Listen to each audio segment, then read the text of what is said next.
Well, I think we'll go ahead and get started. Welcome, everyone. We got a couple more sessions and then you're all done, so thank you for hanging in there. I'm Madonna Mcdermott. I'm the Executive Director for Health, Wellness, and Counseling. And this is actually my colleague, Bertie Cunningham's presentation, but I've worked very closely with her over the years, and I think I can handle it. So it's from Zs2As, making the connection between sleep, mental health, academic success, and health and wellness. You'll see here, here's Bertie Cunningham, and then Dr. Roxanne Pritchard. She is a doctor of neuroscience and psychology here at the University of St. Thomas. Bertie is the director of the Sleep Center for College Sleep, as well as the associate director for the Wellness Center. The two of these folks have made a unique partnership, and they've started this National Center for College Sleep because of the research and work that they've done that is amazing. They are really the forerunners in this area. And because of that, we're part of the change-maker process here. What they've done is that they've looked at a lot of the research over the years and have brought together information about how sleep, or lack of, impacts health and wellness, academics, athletics, and mental health. Some of the things that you may notice as your student goes through the years here, that if they're struggling in any area, I mean, maybe they're experiencing increased illness rates, or maybe they're not doing as well academically, or maybe they're experiencing more anxiety or depression, one of the first things to do is to engage with them on a discussion about their sleep habits. And you're going to see some of the research here as we go along that will help you understand the connection between sleep and all of these. And that it also impacts their well-being and retention.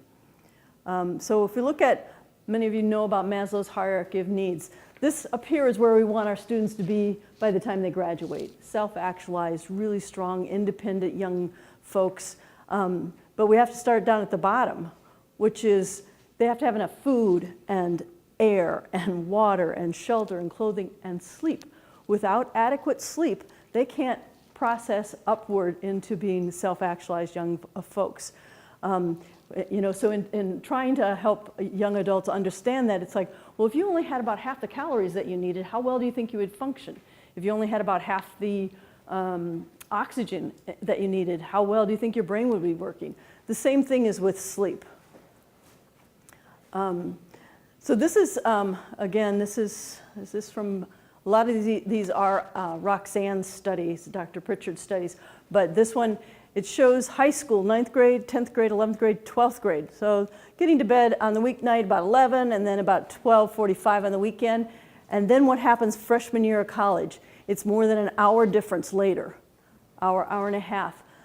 And this is on average for all college freshmen across the country. So the last time this happened to your young child, or your adult now, was when you took away their afternoon nap when they were 2 years old or 3 years old. So this is a huge change for them. An hour and a half sleep makes a big difference in many aspects of their bodily functions. This was part of the ACHA, which is the American College Health Association. It's a big national organization that we all work with and do a lot of research with. And when you look at, this is what students want to learn more about, and this is what they receive. So the purple is what they receive. They receive a lot on alcohol and sexual assault, and that's in part because it's mandated by law. It's also because it's very, very important. They want to receive a fair amount about depression and on stress, but on sleep, they want to know a lot, but they're receiving very little. Every place but here. St. Thomas's students are much, much higher. So this is the national data. So these are some of the things that we do to help, in addition to the research, is how do we get this information to them? And there's three main points that we get to students. One is that the sleep needs to be restorative. You need to be able to wake up feeling rested in the morning. It needs to be consistent. And to be consistent, that means every day of the week. So students and us as adults will say, oh, I'll just stay up late tonight and I'll make up for it on the weekend. Well, we know now from research that that doesn't happen, that you can only make up about 20% of that lost sleep. And if that happens time and time again, it's like your savings bank account going empty and then going into the negative. It just doesn't work that way. You can make up a little bit, 20%, but not all of it. It also needs to be sufficient. So it should be that when you wake up in the morning that you can wake up without an alarm clock. You wake up about the same time every day. So some of the things that we've done is work campus-wide, because it's not just the wellness center's responsibility to make sure that that happens. Working with faculty and looking at, okay, and this is happening in the high schools. What time do your students have to have their papers in by? Midnight, right? So what do they do then? They work on their next paper. So if we move that up to 8 o'clock or 10 o'clock, at least they have a better chance of getting to bed at a regular time. It used to be that our cafeteria might not open at the same time on the weekends, or that the recreation facility wouldn't open at the same time. So if we want our students to have the same schedule every day, and our environment doesn't support that, then we're doing a disservice to our students and helping them attain really healthy sleep patterns. So what we're trying to do is help them understand why it's important, what we want to see as a result of that, and then what we can do to make sure that it happens. So there's a lot of activities that go on. Another one is you'll see, let's see if it's on the next one here. You'll see in like the bookstore, these are some things you can buy to help your room be sleep friendly. Darkening shades, eye masks, fans for sound, some things that will help decrease that. Also to have a conversation with your students should have a conversation with a roommate. How many times are they going to hit the snooze button?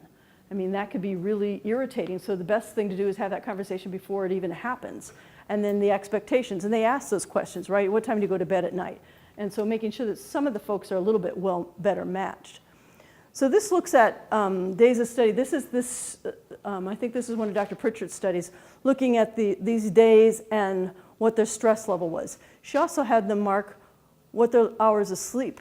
And you can see when they were at higher stress, they almost always had less sleep. So there's the interrelatedness here, and to some extent a cause and effect. This is where they should be getting 8 to 9 hours of sleep. Everybody's a little bit different, but pretty much everybody needs 8 to 10 hours of sleep. This is a circadian rhythm chart, and can you guess what student population this is? This is our ROTC students. So Dr. Pritchard did that. These students go to bed at the same time, they get up at the same time, and they have they don't take naps, it doesn't look like at all. Okay? This is what their body temperature looks like. So this is when, hormones are produced and lots of body functions are happening that are helping your students stay healthy. Okay, now this is the rest of her class that was not the ROT students. So going to bed, getting up at anywhere from not going to bed at all to, I know the 10 o'clock, some naps in the meantime, getting to bed way late. This is what's happening with their temperatures over time. So you can imagine with that discourse, what's happening physiologically. These are the different stages of sleep. And when you think about down here, the Rem sleep, these longer, deep sleeps, that's when your brain is working really, really hard. And we've just started to become more knowledgeable about what exactly is happening in the brain during those deep REM sleep.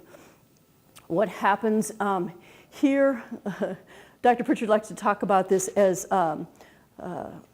there's a clearance, lymphatic clearance that happens. So your cerebral spinal fluid is bathing your brain, and she says it's clearing away the brain poop. Okay? So if you're not doing that, that brain poop's not getting out of there very well. And there's some studies, early studies now looking at plaque buildup and some other problems. And when you look at the REM sleep, this is the reset button. This is where memory happens. This is where they change short-term memory into long-term memory, and there's a lot of other amazing physiological things that happen there. I'm going to pass over that one. So this is what non-REM sleep looks like. Okay, kind of quiet. The brain is just doing these sort of things. She has this on a website that has it actually in motion, and it's amazing. This is what happens in REM sleep. So your brain is working really, really hard. So if your student is not getting that deep sleep, they're not getting that hard work out of their brain to do what it needs to do, to learn, to transform that into long-term memory, to make good decision making. She also looked at, and this was Dr. Pritchard, she was the first one who have ever done this. She looked at 81,000 students from the American College Health Association, looking at just a couple of the questions on it, their sleep and their GPA. Those that got, this is the average student, those that got good sleep, or really good sleep, were the students that did best. And you can see those that obviously had significant sleep problems did poorly. That has a bigger indicator on GPA and academic success than alcohol and drugs combined. So again, she was the first one to look at that data in this way. It also, even though 0.2% doesn't sound like a huge GPA difference, for somebody who's trying to get into med school, or that difference between a B and an A, this might make a difference. So each additional day per week a student experiences sleep problems raises the probability of dropping a course by 10% and lowering the cumulative GPA by 0.02%. So this is what many of us sometimes and our students experience at night, and this is called sleep latency. You lay down, okay, it's time to go to sleep. Why isn't it happening? And many times it's like, there's so much going on in my brain, I can't shut it off. And so some of the things that we do here is teach students how to shut it off. That's why we've started a project for mindfulness and contemplation. Many of the faculty use that in the classroom now. They'll begin their course by saying, good morning, welcome, it's Philosophy 101. I'm Professor so-and-so. Welcome. Please turn off your cell phones. I want all of your full attention. This is a time to be quiet and pay attention to this and nothing else. So they kind of set the stage for that. There's one of the professors actually finishes her class by doing gratitudes as well. Think about what you're grateful for today. And there's research behind that as well, saying those folks that experience gratitude have less depression, less anxiety. So, there's a lot that's going on, and teaching students how to cope and handle and address that. Mindfulness, meditation are a couple of them. We have a student that runs our meditation classes. He's phenomenal on every Tuesday and Thursday, so we do a lot of promotion on that. We have podcasts online, and these podcasts are done by professors here at St. Thomas. Somebody from organizational development, somebody from law school, somebody from music, somebody from theology, and you can find one that fits you. There's the organizational development one is 5 minutes, and it's called Take a Breath, and it just teaches students, and once they've done it, it's not so odd to them, and it feels normal. And so, needless to say, many of our students have done this. I think it's something like 65% of our students have done meditation of some sort. The other thing that we talk about, I'm going back to this one, is turning off the electronics. Should be 45 minutes before bedtime, but if you can do 20, 25, we'll take that. Some of that is that the lights will stimulate the brain to think it's daytime. We talk about the cell phone, if it's setting by your side, that even though it's turned down, will interrupt that deep REM sleep. Some students have been known to do sleep texting. They don't even know that they do it. So we asked some questions here. Again, this is from the, it's called the National College Health Assessment, and this was a total number of 103,000 students that Dr. Pritchard looked at this data. Have you ever felt overwhelming anxiety, things that were hopeless, or so depressed that it was difficult to function? So no to yes within the last 2 weeks. So what we're trying to point out here is that this is happening 7 days, 6 days, even 1 day, that sleep has a bigger impact on experiencing hopelessness, function, depression, and anxiety than does exercise and strength training. We used to say, if you're stressed or depressed, depressed sometimes it's hard to get up and get moving, we'll start exercising. Well, if you had a choice between taking that 20 minutes to go exercise and that 20 minutes to take a nap before 3 o'clock, with this research, we would say take that nap. It's that important. Talking a little bit about the Center for College Sleep, Dr. Pritchard and Birdie have done a lot of work with just the past 2 years with the NCAA. They're now part of the work that they do nationally for Division 1, 2, and 3 on looking at sleep and its impact on athletic performance. Students are able to run that much faster, quick movements, percentage of field goals. So they created this for the NCAA as part of their package that they give out. And they're now on their board. And I think I read last week, the NCAA has just hired a full-time psychologist to oversee this whole area. and it's part of their mental health arena.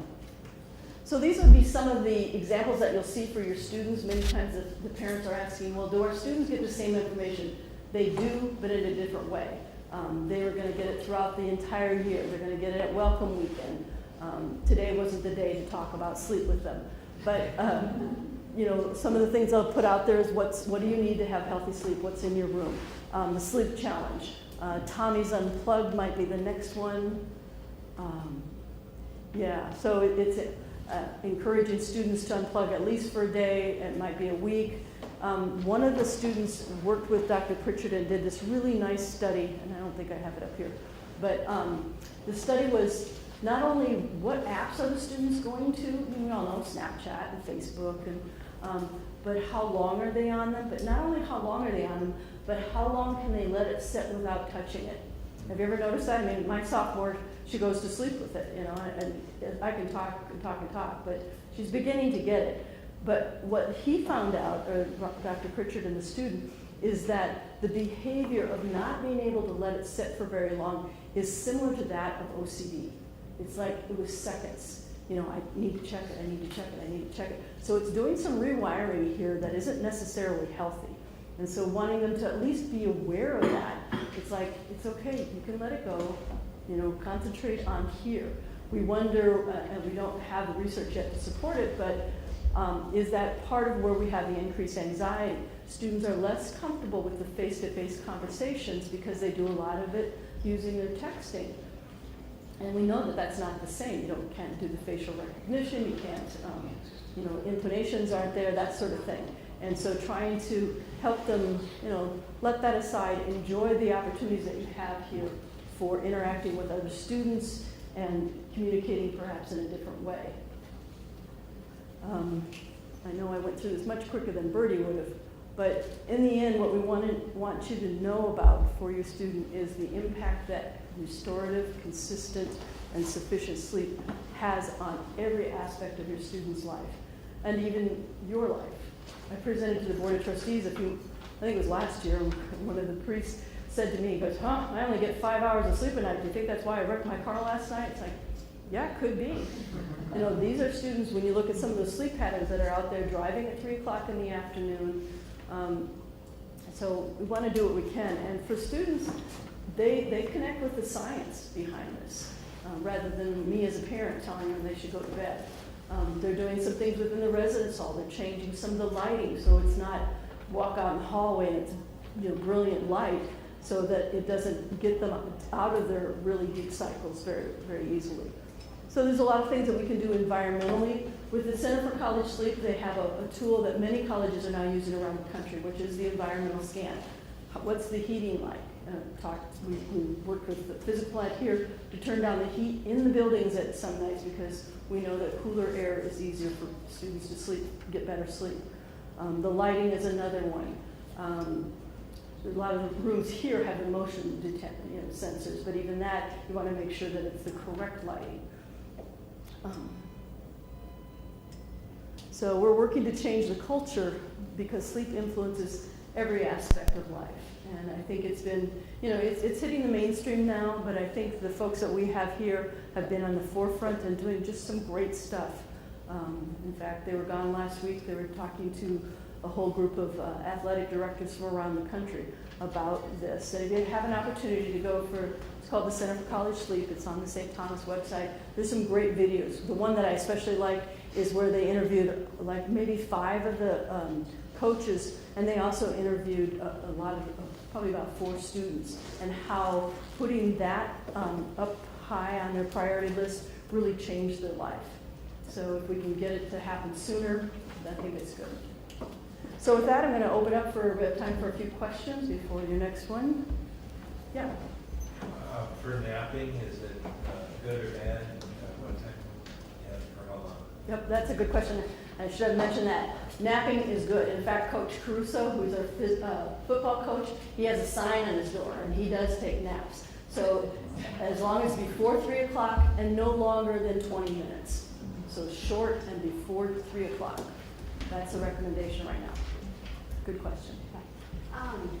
Being that this is such a big thing on this campus, do you see any changes like I think of two, like having more air conditioning in the dorms and starting more classes after 8.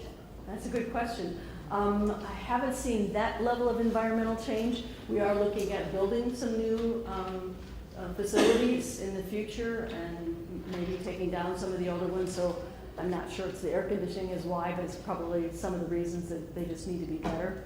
And as you can see from this building as a lead building, that they pay a lot of attention to new research that's out there and how the building should be built. Yeah. Yeah. The specific recommendations for like the room darkening curtains for the dorms and keeping the heat out the first few weeks of school? They, we do in the bookstore, I believe that they have down there, they actually have some for purchase. That's a good question. I'll have to ask Bertie about that one, though. But in terms of keeping the heat out, I know some of our residence halls are not air conditioning, and as we're experiencing today, that could be really hard to sleep when you're that hot. Some of the room darkening also work on heat. Yes, they do. But that's a really good question. I don't know. Do you have books you would recommend? Ooh, on their website is a whole list of resources, and there's some really good ones. I actually would just recommend some of the ones that Dr. Pritchard has written and some of the articles. Some of the interviews that she's done regionally and nationally are really good because they're succinct. And when you look at the video that is with the coaches, I think Coach Caruso says it really nicely. She has that rare ability as a professor to take really high, complex information and make it understandable for students and everybody else. So I've listened to them numerous times. Yeah.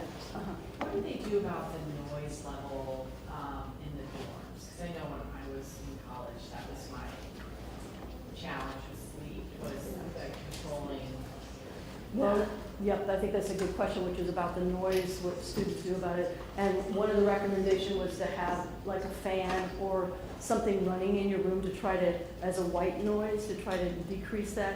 If it's really noisy, the RAs will be out there. I think that people are just more conscientious about that now than you were in college, maybe. So, yeah.